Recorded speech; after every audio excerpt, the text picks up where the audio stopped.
আসসালামু আলাইকুম। আজকে আবার আমি ফিরে এলাম একটা রেসিপি নিয়ে। এঁচোড় আলু রান্না করব মাংসর মতো।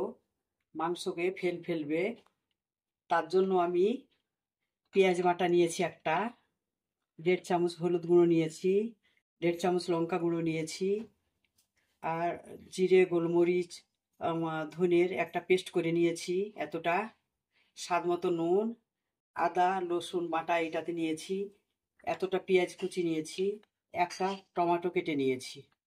প্রথমে আমি কড়াইটা বসিয়ে দিয়েছি।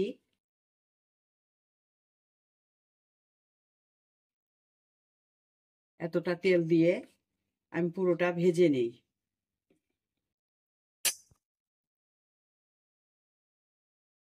প্রথমে আমি এঁচোড়টা ভেজে নেব।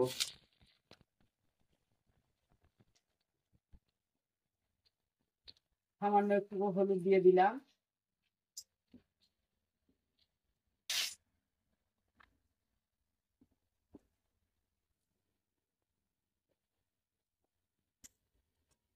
এঁচোড়টা আমার ভাজা হয়ে গেছে, এবার আমি তুলে নিচ্ছি।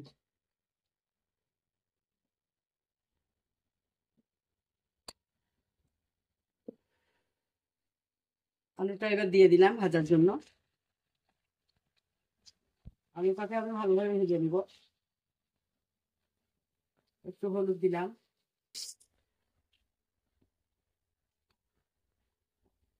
আলুটা আমার ভাজা হয়ে গেছে, এবার আমি আলুটাকেও তুলে নিচ্ছি।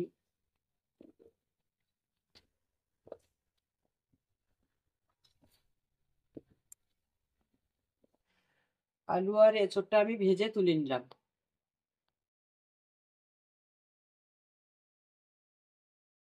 এতটা আমি তেল দিয়ে দিলাম কড়াইয়ে।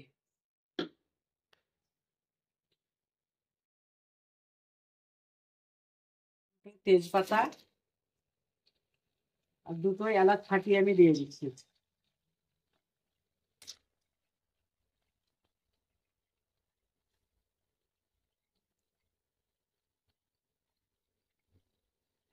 পেঁয়াজ কুচিগুলো প্রথমে ভেজে নিচ্ছি।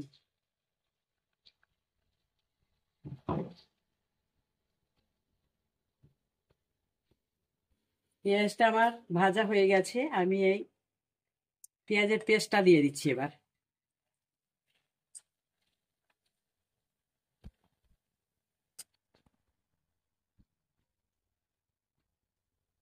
আদার পেস্টটা দিয়ে দিলাম।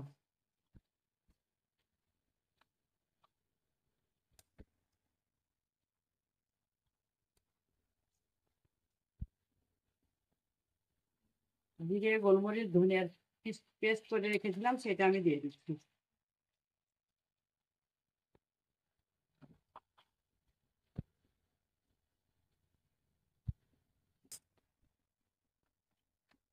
টমেটোটা দিয়ে দিচ্ছি।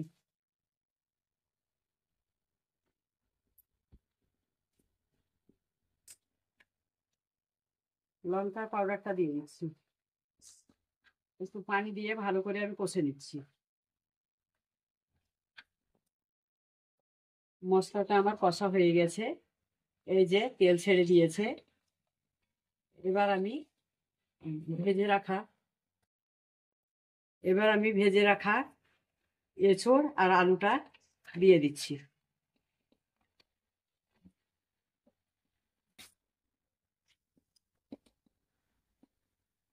তো ভালো করে কষে নিতে হবে। টমেটো দিয়ে দিলাম, স্বাদ মতো নুনটাও দিয়ে দিলাম। একসঙ্গে ভালোভাবে কষে নেব।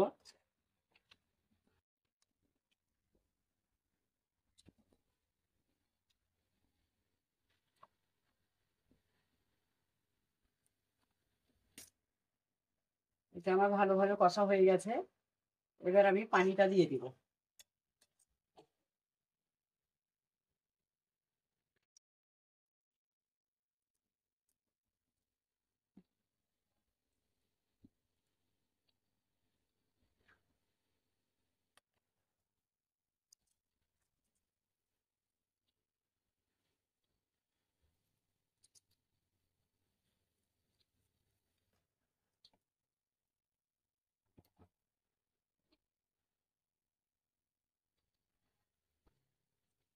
এইটা আমি ঢেকে দিচ্ছি, আধ ঘন্টা পর আমি ফিরে আসব। ঢাকাটা আমি তুলে নিচ্ছি। এই যে এঁচোড়টা আমার হয়ে গেছে, এই যে এঁচোড়টা সিদ্ধ হয়ে গেছে। দেখুন, দেখতে যতটা ভালো তার থেকে খেতে বেশি ভালো। মাংসর বাটিটাকে সরিয়ে রেখে এঁচোড়টাই খাবে, এত সুন্দর রান্না। এইভাবে রান্না করে খেয়ে দেখবেন। লাইক, কমেন্ট, শেয়ার করবেন, চ্যানেলটাকে সাবস্ক্রাইব করবেন।